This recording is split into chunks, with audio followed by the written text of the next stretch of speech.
describes angels as ministering spirits sent out to serve for the sake of those who are to inherit salvation.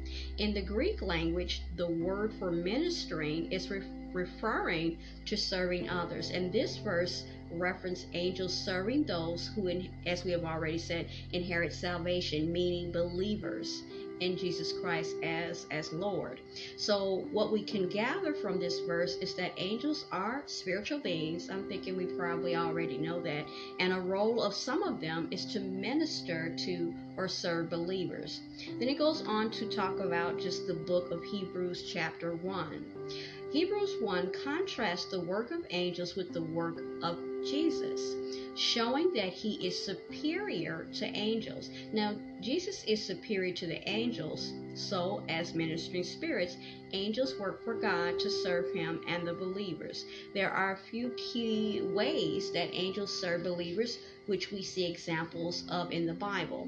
And they give three main categories. One is being sent by God as an answer to a prayer, okay? The second as encouragement, and the third is as protection. It says sometimes God commissions angels, okay, to provide an answer to prayer.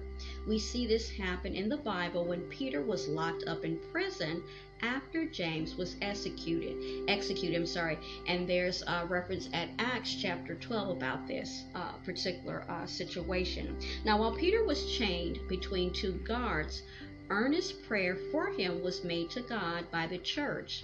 This specifically is at Acts 12:5. And behold, an angel of the Lord stood next to him, and a light shone in the cell. He struck Peter on the side and woke him, saying, "Get up quickly." And the chains fell off his hands. And that's at verse 7. The angel who freed Peter came as an answer to the prayers of the church, and God can still use angels to answer our prayers, even if we do not see an actual angel. Now note that our prayers are made directly, okay, to God, and they make a reference at Hebrews 4:14 through 16. And it also goes on to say, and never to angels. So I guess they want to make sure that people do not get it mixed up or twisted, that you're praying to God, not to angels. So it says God may choose to use an angel to answer our prayers, but our trust is in him and his meanings of answering, not the form the answer may take. So I guess also for me, we've talked about this or touched on this, is that a lot of times it's very easy for people to get sidetracked, so to speak. So, and to start to lose focus of who they're actually praying to. Okay, so angels are helping God, but that doesn't mean this should start you to praying or worshiping angels. That's not what we're talking about. You're still showing reverence and recognizing God's sovereignty and praying to him through his son, but we're not praying to angels, okay, or thinking that everything is on the shoulders of the angels. They have their part in God's plan. We have our part in God's plan, and his son, Jesus Christ, as well, okay?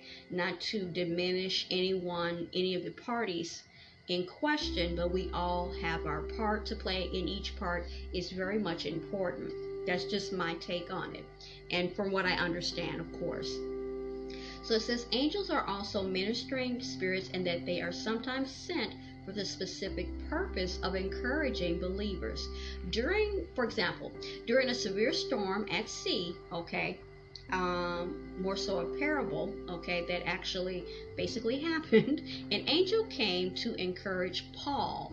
And they said that this particular reference is at Acts 27, 23, and 24. And it says angels came to encourage Jesus, okay, after he had endured 40 days and 40 nights of temptation, okay, in the desert, and also when he was in the Garden of Gethsemane before his crucifixion, okay.